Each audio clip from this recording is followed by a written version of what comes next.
तो जो पहली कोटेशन है एल्बर्ट आइंस्टाइन की वो है, everybody is a genius, but if you जज a fish by its ability to climb a tree, it will live its whole life believing that it is stupid.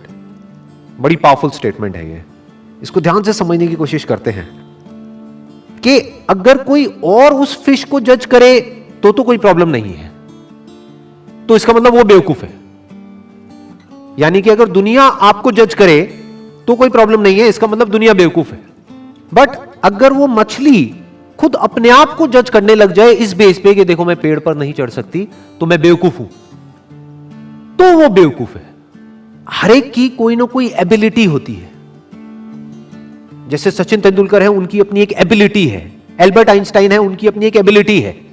अगर Albert Einstein को bat दे दिया जाए तो वो कैसे लगेंगे, लोग हंसेंगे। या अकाउंट्स में डाल दिया जाता तो क्या होता, जबरदस्ती उनको चार्टर्ड अकाउंटेंट बना दिया जाता तो क्या होता। क्या वो कभी भी ऐसा कुछ अचीव कर पाते जो उन्होंने अचीव किया? No doubt he was a genius, but वो जीनियस क्यों थे? क्योंकि उन्होंने वही किया जो उनकी नेचुरल इंक्लिनेशन थी। जैसे कि एक मछली है, अगर उसको बोला जाए कि पानी में तैरो तो वो पानी में बहुत तरीके से तैर सकती है। ऐसा कुछ कर सकती है कि जो देखने वाले हैं दे विल बी मेस्मराइज्ड, वो कहेंगे कि यार ये कैसे हो सकता है। जिसको पानी के अंदर तैरना नहीं आता है और वो उसको देखेगा मछली को, तो वो क्या कहेगा, ये मछली जीनियस है। तो इस तरह से पहले हमको समझना पड़ेगा कि हमारा पर्सनालिटी टाइप क्या है, और जब हम अच्छे तरीके से समझ जाएंगे और फिर एक्ट करेंगे, then sky is the limit. फिर सबके अंदर एक जीनियस है, फिर सब जीनियस है। Next quote is, education is not the learning of facts but the training of the mind to think. क्यों कहा जा रहा है ये? देखो क्या कमाल की बात इन्होंने कही है। बल्कि जिस वक्त इन्होंने कही थी उस वक्त कंप्यूटर्स इतने ज्यादा डेवलप नहीं हुए थे, इंटरनेट इतना ज्यादा पेनिट्रेट नहीं हुआ था, फिर भी वो देख पा रहे थे कि फ्यूचर में क्या होने वाला है। उसके बेस पर ये स्टेटमेंट उन्होंने दी है। क्यों एजुकेशन में लर्निंग ऑफ फैक्ट्स इंपॉर्टेंट नहीं है? क्योंकि आज की डेट में अगर बात करी जाए तो जो फैक्ट्स हैं या जो नॉलेज है वो तो एक क्लिक ऑफ बटन पे अवेलेबल है। मतलब अगर एजुकेशन का मतलब यही है कि स्कूल जाओ, कॉलेज जाओ और जो बुक्स में लिखा है उसको रट लो और अपने यहां पर फीड कर लो, तो इसकी जरूरत क्या है? वो तो ऑलरेडी मोबाइल में है। जो बुक्स में लिखा है अगर उसको आपने रट भी लिया और यहां पर फीड भी कर लिया, तो अगर उसको रिट्रीव करना है तो कैसे करोगे? अपने आप से एक क्वेश्चन पूछना पड़ेगा, तभी तो वो याद आएगा और आप बोल दोगे। बट यही काम अब अगर क्वेश्चन पूछ करके ही आंसर आना है तो वो क्वेश्चन तो आप यहां पर भी पूछ सकते हो मोबाइल में। आप इससे पूछोगे, हां भैया बताओ ये क्या है, वो क्या है, इस क्वेश्चन का आंसर क्या है, तो ये मोबाइल ही दे देगा ना आपको आंसर। और जितनी मेमोरी इसके अंदर फीडेड है, जितनी नॉलेज एक मोबाइल के अंदर फीडेड है, जितनी नॉलेज गूगल में फीडेड है, क्या उतनी नॉलेज हम अपनी ब्रेन में फीड कर सकते हैं? तो हमारी ब्रेन, अगर हम एजुकेशन को सिर्फ इतना ही समझते हैं कि एजुकेशन का मतलब कि फैक्ट्स को यहां पर फीड कर दिया जाए, तो हमारी ब्रेन इससे बहुत पीछे ही रहेगी, चाहे हम जितना मर्जी डेवलप कर लें। तो वो एजुकेशन किसी काम की नहीं है। तो व्हाट इज रियल एजुकेशन, ये समझना बहुत जरूरी है। क्योंकि अगर हम इसको नहीं समझते तो हम ऐसे लोग अपने एजुकेशन सिस्टम से निकालेंगे जिनके अंदर फीडेड तो बहुत कुछ होगा, बट उनको यही नहीं पता होगा कि सोचते कैसे हैं। यहां पर दो बातें करी जा रही है। एक है education is not the learning of facts. Number one, learning of facts important क्यों नहीं है? Education is not the learning of facts. Why learning of facts is not that important? Because all the facts, all the knowledge, all the information is already available on the internet. अगर उसको यहीं पे store करने का नाम education है तो ये तो किसी काम की नहीं है। वो तो ऑलरेडी स्टोर्ड है आपके मोबाइल में। जब यहां पे स्टोर्ड है तो यहां पर क्यों स्टोर कर रहे हो दोबारा से? As simple as that, number one. Number two, but the training of the mind to think, कि बच्चों को यह सिखाया जाए कि सोचते कैसे हैं और सोचना क्यों जरूरी है। क्योंकि लाइफ में जो भी प्रॉब्लम्स है, जैसी भी प्रॉब्लम्स हैं, उसका सॉल्यूशन कैसे निकलता है? सोच करके निकलता है। मेमोरी से नहीं निकलता है, गूगल से नहीं निकलता है, फैक्ट से नहीं निकलता है, नॉलेज से नहीं निकलता है। उस नॉलेज को यूज कैसे करना है उससे निकलता है। अगर मेमोरी से या बुक्स से सॉल्यूशन निकलता तब तो कोई प्रॉब्लम ही नहीं थी। किसी को पैसा कमाना है, इतनी सारी बुक्स हैं, पढ़ लो, निकल गया सॉल्यूशन। उससे नहीं निकलता है। इंफॉर्मेशन से सॉल्यूशन नहीं निकलता है, उस इंफॉर्मेशन को यूज किस तरीके से करना है उससे सॉल्यूशन निकलता है। जिस सवाल का जवाब गूगल नहीं दे सकता है, उस सवाल का जवाब अगर आप दे सको, सोच करके उस प्रॉब्लम का भी सॉल्यूशन निकाल सको जो गूगल नहीं निकाल सकता है, तो कहेंगे कि आप इंटेलिजेंट हो। ये इंटेलिजेंस डेवलप करने का काम होना चाहिए एजुकेशन सिस्टम का।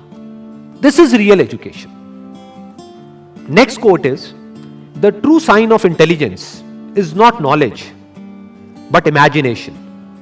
नॉलेज के बेस पे जो पास्ट में हो चुका है उसको हम रिपीट तो कर सकते हैं, लेकिन कुछ भी नया क्रिएट नहीं कर सकते जब तक कि इमेजिनेशन ना हो।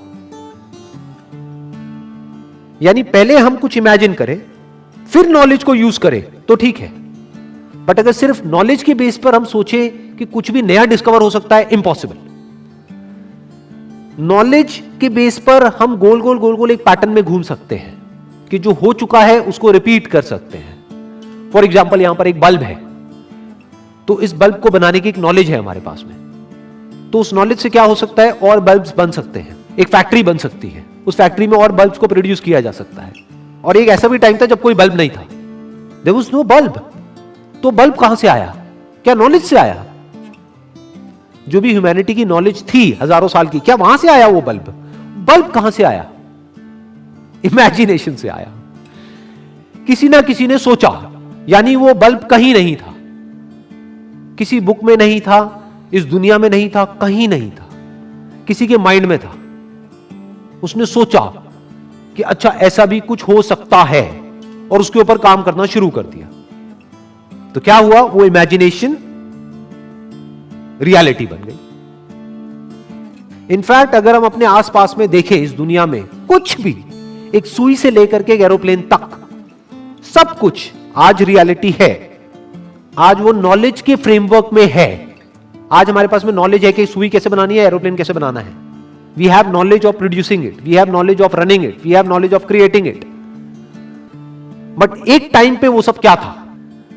वो इमेजिनेशन था, सब इमेजिनेशन था। जब इमेजिनेशन रियलिटी में कन्वर्ट हो जाती है तो वो नॉलेज हो जाती है, फिर उसको रिपीट किया जा सकता है। तो दैट इज कन्वीनियंट, बट वहां पर कुछ भी नया डिस्कवर नहीं हो सकता है। कुछ भी नया डिस्कवर करना है तो यू नीड इमेजिनेशन। जैसे एक तरफ से व्हील डिस्कवर हो गया, एक तरफ से लगेज डिस्कवर हो गया, अब यहां पर इमेजिनेशन की जरूरत है। क्या लगेज उठाने में दिक्कत आ रही है? व्हील है, व्हील लेकिन बड़ा है, तो अगर इस व्हील को छोटा कर दिया जाए और उस लगेज के नीचे फिट कर दिया जाए तो क्या होगा? ये इमेजिनेशन है। This is the difference between imagination and reality. यानी कि अगर इसको हम अपनी लाइफ से रिलेट करें तो जो भी हमारी जो करंट सिचुएशन है या जो भी कुछ आज तक हमारे साथ में हुआ है वो सब क्या है? नॉलेज है, फैक्ट्स है। हो सकता है वो फैक्ट्स या जो हमारी रियलिटी है वो ये कह रही है कि हम लाइफ में कुछ कर ही नहीं सकते, बट इमेजिनेशन यहां पर क्या कर सकती है? इमेजिनेशन यहां पर अगर हमारे अंदर है तो हम इमेजिन कर सकते हैं कि फ्यूचर में इस रियलिटी को बदला जा सकता है। हम अपने लिए एक नया फ्यूचर इमेजिन कर सकते हैं based upon the resources that we have, based upon the knowledge that we have. उस नॉलेज को, उस इंफॉर्मेशन को, उन रिसोर्सेज को यूज करके हम अपनी इमेजिनेशन को सच कर सकते हैं। तो इसलिए कहा जा रहा है कि इमेजिनेशन इज रियल इंटेलिजेंस, क्योंकि नॉलेज को तो एक रोबोट भी रिपीट कर सकता है। तो रोबोट को हम आर्टिफिशियल इंटेलिजेंस तो कह सकते हैं, रियल इंटेलिजेंस नहीं कह सकते। यानी कि कोई प्रोडक्ट है वो बनाना है तो वो तो मशीन्स भी क्रिएट कर सकती है और करती ही है, एक रोबोट भी बना सकता है। लेकिन कुछ ऐसा है जो रोबोट नहीं कर सकता, जो हम ही कर सकते हैं। That is real intelligence, that is human intelligence. तो ये कुछ कोटेशंस थी एल्बर्ट आइंस्टाइन की, जिसको आज हमने डीपली समझने की कोशिश करी है। अगर इसके अलावा आप चाहते हैं कि कोई और पर्सन भी है जिन्होंने कुछ एक्स्ट्राऑर्डिनरी अचीव किया है किसी भी फील्ड में और उनकी भी कोटेशंस की हम डेप्थ में जाएं, तो आप नीचे कमेंट सेक्शन में बता सकते हैं। तो मेरे आने वाले सेशंस में मैं एक एक करके उनको कवर करता चला जाऊंगा। Wish you all the very best. Thank you so much.